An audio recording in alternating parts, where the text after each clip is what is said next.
and really always gives what I like to describe as like a sublime performance. I just had the privilege. I've known Brendan for many years. Of course, his last film, his last film, last film that I've seen prior to this, The Whale, was one of the great performances I've ever seen in cinema.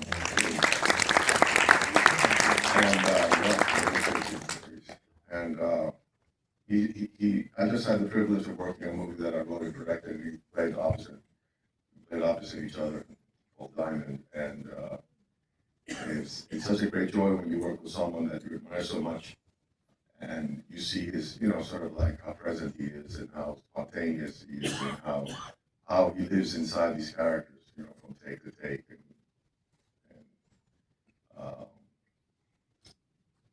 It was, I would say, one of the great experiences I had working with an actor. And you'll see it in this movie here. There's an empathy that he brings to his work, which is really beautiful to watch, So, like I said, I think he's really a sublime performer. And so, I'm eager for you to see the movie. The movie opens November 21st. In, I guess, nationwide, right? Yeah.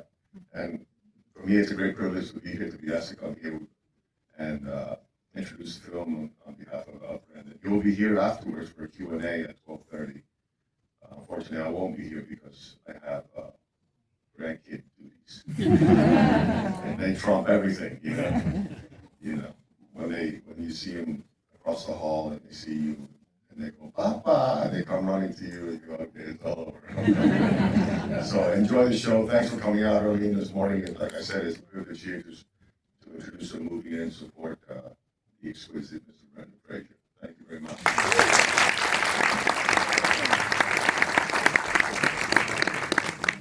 Hello, good afternoon. My name is Jacqueline Coley. I'm the awards editor at Rotten Tomatoes, and it's really my honor to welcome to the stage the star of the brilliant film Rental Family you just saw, Academy Award winner Brendan Fraser.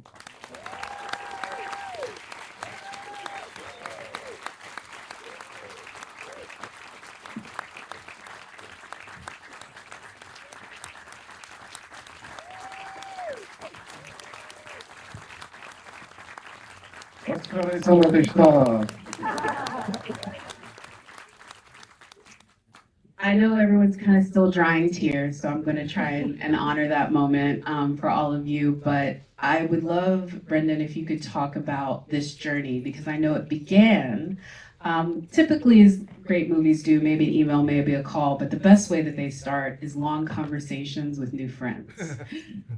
I met Hikari, our director. Hikari, by the way, means light, means energy, starting of something infectious.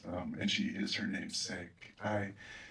We sat together in the city at a hotel courtyard for a quick lunch and a chat about this screenplay about renting family members at an agency to fill the void you may be feeling in some areas of your life.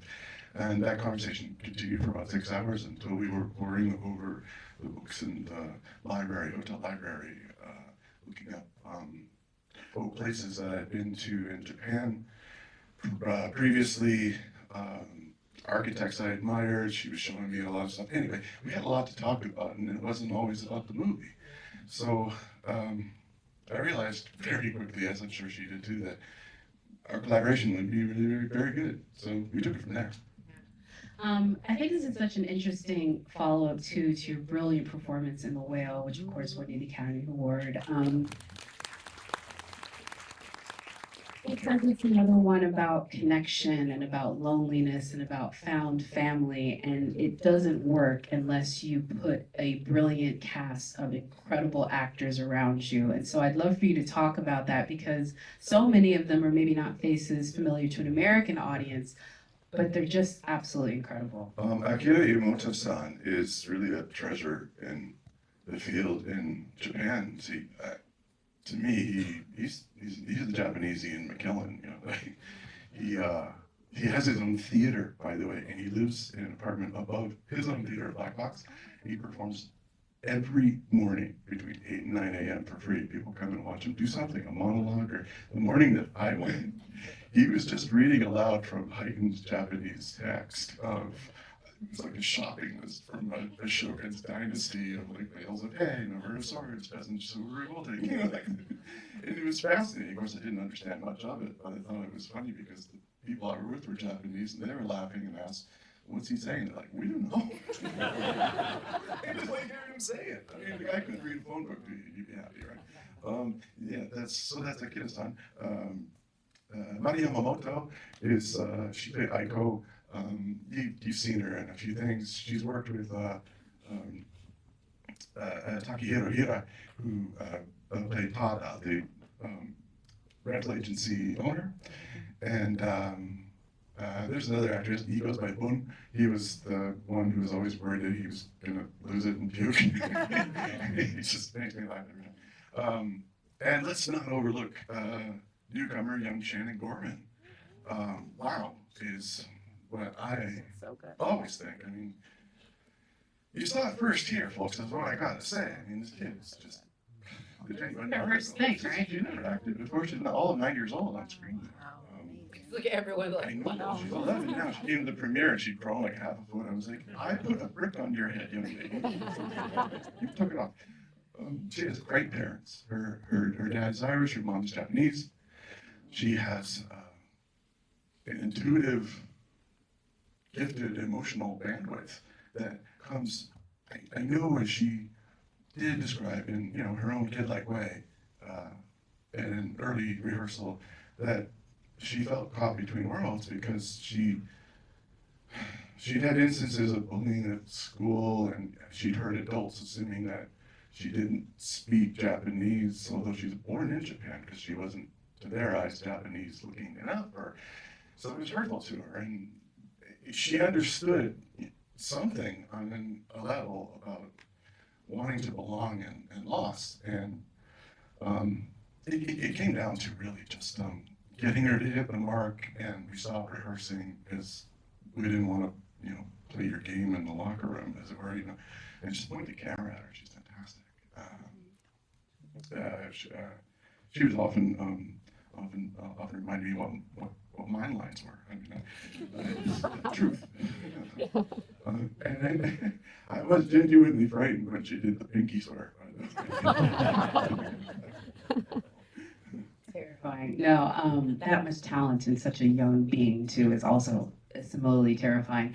One of the things I love about this film is they had to cast somebody like you that has a kind of inane niceness and charisma that comes through. For folks that haven't got time to spend with them, it's unnervingly nice, like to the point where you're like, okay, come on, but it's true. But you have to, because at times in the story he's doing things, and as an audience you're like, don't do that, stop doing that. How did you balance that tone of him? Because we're rooting for him the whole time, and you kind of have to. It's the conceit of the piece. Yeah, there's a moral ambiguity to the whole premise of this movie. Okay, you have a need, you're a client, you want someone to sit in as your sister, brother, grandmother, you name it, and you request this of the agency, and oh, by the way, this is a real business model, in case you didn't know, and it's been around and sold since the 1980s, and there are some 300 plus agencies, active, as probably more now, but you know, it's a real thing. I mean, you can write nearly anything in Tokyo. You can write a hedgehog if you want, and I have, you know. You have to ask, like, what are the ethics behind doing this? You know, it involves maybe not overly lying, but telling a lie of omission. In the case of, you know, an adult to a child, pretending to be her biological father, when the child's mother knows he's not. He's hired expressly for that purpose, to make her believe. And it is teed up for, you know, a direction that could go left of center pretty quickly in a rom-com 90s kind of way. So we had to caution against making insincere choices, and that's all in Hikari's realm. But the movie really lives in between the boundaries of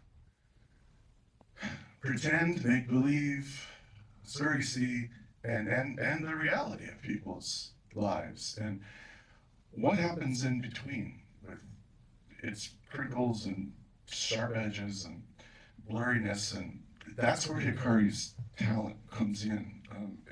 If you have a chance, check out a film she did a couple years back called 37 Seconds. It's a subject matter that you may read an article about a young woman with a birth born with a deficiency after 37 seconds that affected her neurologically, so she has a combination of neuromuscular disorder.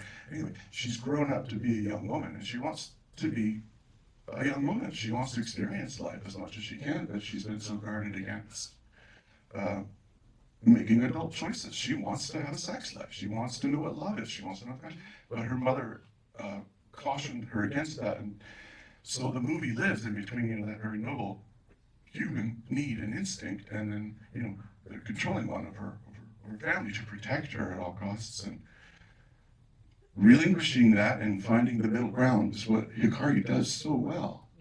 I don't know if I answered your nice back question. No, you did. Listen, I want to talk more about it because it's so interesting as I'm walking in here and y'all are like wiping away tears and trying to find, where you are emotionally. But then you open with that incredible funeral scene and you don't even know the movie you're in until that guy sits up and you're like, oh, wow, I'm in a very different movie. I'd be curious, what is your favorite of those awkwardly hilarious moments that you got to play? Note that at the beginning of the film, we're laughing at death, bookended by its conclusion when it's a passage of beauty. And you saw the movie, So, with the bitter come the sweet, and vice versa, I suppose. Do you have a favorite of the more comedic moments that you got to play? I always get a laugh when the forces that be converge at the end accidentally, because we're all thinking, oh no, how can we wrap all this up? How are we gonna get this guy out of the slammer? You saw the movie. I mean, that realization when they show up, going, "We're here to do this. We shouldn't be," and they've got like Playmobil hairdos and lawyers, and we're actors. We're gonna, no, I'm gonna puke. I'm gonna shut up, get together, Takehiro walks in and says, "I'm a detective." It's like that Spider-Man meme. They're like, and the realization that they think is just like, you know what? I think everything's going to be okay. It's going to be okay. And you believe in them because they are a family and they've reunited and they're going to spring their long lost brother. Yeah. I always want to stress that because I think the trailer, maybe people go into it and they have this thing, yes, it is unbelievably great tear-jerking moments, but I want people to know how funny it is and how funny you are in it. And some of the best moments are these sort of, again, lost in translation moments that you've had because Japan, again, feels so front and foremost. What was your favorite aspect of the Japanese culture that got to sort of be displayed in this? Because I think there's not just this story of the culture, there's certain aspects of how the Japanese approach life that is sort of imparted in wisdom in it. The sakura, the cherry blossoms themselves really are a character in the movie. And we had to wait for that player to show up by about 10 days because the bloom was late the year that we did this. So we delayed and we had to come up with something else to shoot in the meantime, and we had to reschedule, and that was meant to be at the end of the movie, so we had to shoot the ending first. And I think it was just a testament to, let's remember that this is it's a Japanese film that you saw with English language, and the crew, Japanese designers, all the crafts, the actors, honorary Japanese person by the end of it here. I think what made it work best is that everyone rallied behind Hikari, and that shows it shows such determination in a unique way to what I'm accustomed to, having had worked with, and the style or rhythm of the set over the last 30 years or so. the teams move like teams, like an anthill, really, to get things done. And shooting in Japan and Tokyo, I mean, it's a beehive of activity. Show hands, how many people have been to Tokyo? Well, you know what I'm talking about, right? So, did you just feel like you went back for a couple hours? I do want to see this film. For such a energized place, it's remarkable how lonesome people can become, and isolated at the same time. And there is a provision for that in Japan culturally. If you want to eat alone, you can go to a little ramen bar and sit in a booth, and you don't even have to see the server if you don't want to. Behind a curtain, and they give you something delicious, and you pay for it, the bottom in the wall, which is awesome. Everything works in Japan. And this movie shows it as well. I wanted to talk about what you were saying about Hikari, because I do think there's a very intimate relationship between director and actor, and you two very much embody that. I'd be curious whether it was in the rehearsal or through the press run, what has been the most insightful thing that she's sort of imparted to you, maybe in direction, but maybe in just conversation as far as this character in the story? She's my sister from another mister. I'm the fourth of four sons. I wanted a sister as a kid. I did have a kid sister who passed away at birth, sadly, but I always felt bereft. And I know what boys get up to because I am one. I have three older ones, and I go to boys' boarding school, so believe me. Lord of the Flies was a guidebook, by the way. So in meeting her and knowing how energized and positive she is, but that she shared with me so much of the more intimate personal details that you saw on screen, because she does put that into her work. She did have an absent father. Her mother did tell falsehoods to her that he was not alive, and she believed that until the age of 7 or 8. And there was some guy who came through, and she didn't like him very much, and it turned out that really was her father. And then he moved on, and she said that her mother, when Hikari confronted her, asked her, "Do you have love? Are you hungry? Are you provided for? Do you have a safe place to live?" And for her mother, you would say, "Well, yeah," as Hikari did answer, and then they just moved on. But I mean, every mother is going to give that no matter what the circumstances. But you see that again in the relationship that Mia has with Shion. And you make an allowance for the falsehood of trying to do what's best by your child. And with, the acknowledgement that we're fallible, we're all just doing the best that we can. And that's what she was doing in that instance too. Hikari uses that, personalizes it, and incorporates that into the story. It seemed to you like each of these characters had a lived-in quality. That's because they did.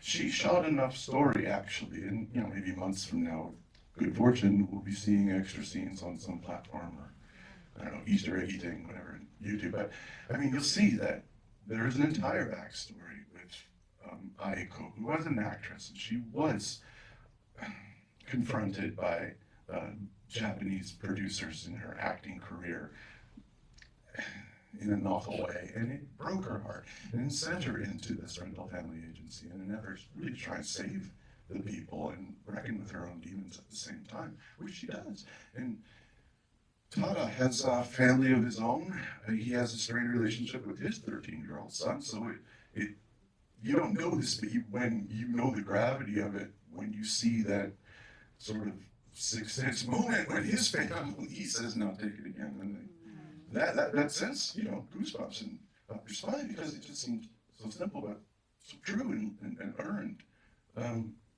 Akira Emoto, he just can't get it wrong. So I won't give an example for him, but apart from what I've already said, and Shannon, same thing. Sometimes with a good director, you can get lightning in a bottle. I think it's what you did. I don't disagree. You've premiered the film at TIFF. You've been doing a few of these screenings. One of the things I love about it is it's definitely a film that builds an instant community and you want to have community with people around it after you see it. I'd be curious if you've had any interesting interactions with folks since the film has come out that you'd be wanting to share. So everyone takes something away from this film. It's not one that you forget about in the parking lot on the way to the car. Maybe you'll think about it in a couple of days or in the shower, or whatever. It'll stay with you. Because we all have such a diverse background. We all feel a sense of wanting to belong. And I think that's what is the barrier keeping us from having that connection. Not just because, we live our lives with these gadgets in our hands, or a new generation does, and therefore is not really in touch with a genuine connection. And, that's really the big ticket item for a rental family agency, is to provide for that. We can empathize with the desire to be accepted and to be a part of a group, to be a family. But we've all, in our own way, felt also there's glass and we're pressed up, our nose is pressed up against it and we can't get in. So, because this film is a love letter to loneliness, and that is addressed to Tokyo, could be anywhere in the world.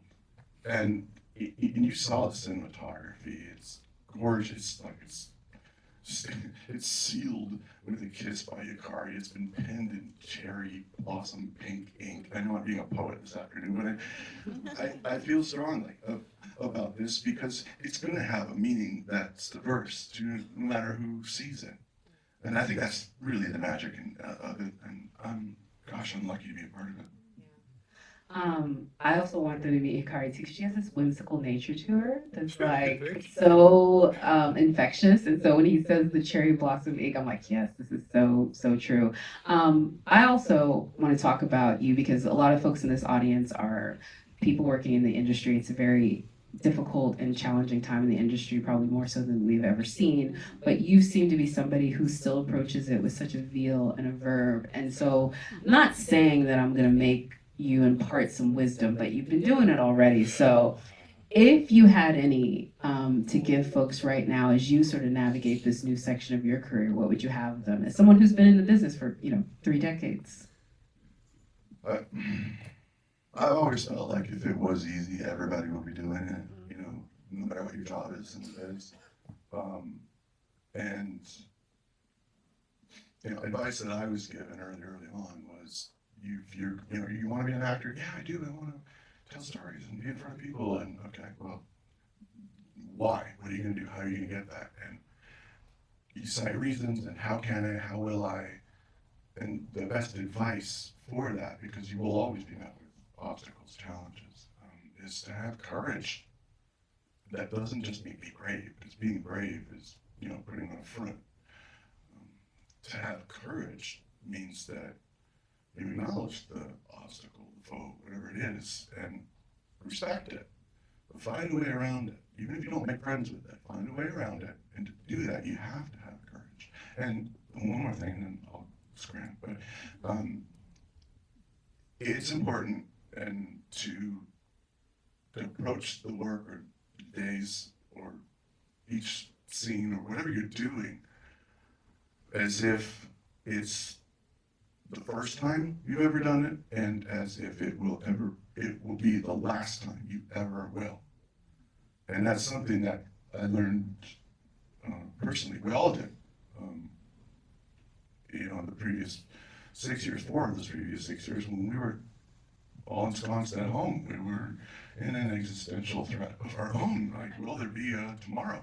We were wondering those things, whether we didn't want to think about it now or not. And I realized that when we were shooting the film The Whale, because that's really what it was about, too.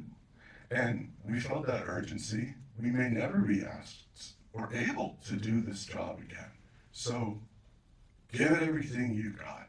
And when you're done, ask yourself if you're out of moves. And if you are, it doesn't mean they're the right ones or the best ones, but if you got nothing left, then you did your job. and let others decide how that lands. Don't be your own critic. That's something I need to remind myself all the time. But hey, we're here to make mistakes and help each other, so have courage, is what I would say. All right. I really feel like it's even a shame. We should just end it right there. But Since you've been there so much, real quick, top recommendation for Tokyo, and then we will go. Because I feel like we need to leave them with something really happy and upbeat, and I know you've got a good one. Well, I thought that the Hedgehog Cafe was really good. Yes, they do. And I've seen this Hedgehog Cafe. It's really like a thing. That's amazing. They give you a glove and some mealworms, and if a guy falls asleep, he's kind of stinky, you sign a waiver, and you say, I guess staph infection is my fault. But I gotta say, I did look up, can I have a hedgehog as a pet? And the answer is in California, no, you may not. So go to Tokyo, I guess. That's perfect. Thank you for. You're welcome, thank you. thank you all for watching. And I'll remind all of you to vote for Redson Family as well as Brendan and all your local colleagues. Thank you. ありがとうございます。お疲れ様でした. Oh, by the way, お疲れ様でした is something that you can say leaving a restaurant, and the guy in the back washing the dishes will go, お疲れ様です! Like that. It's fun. It's fun. Bye. Thank you.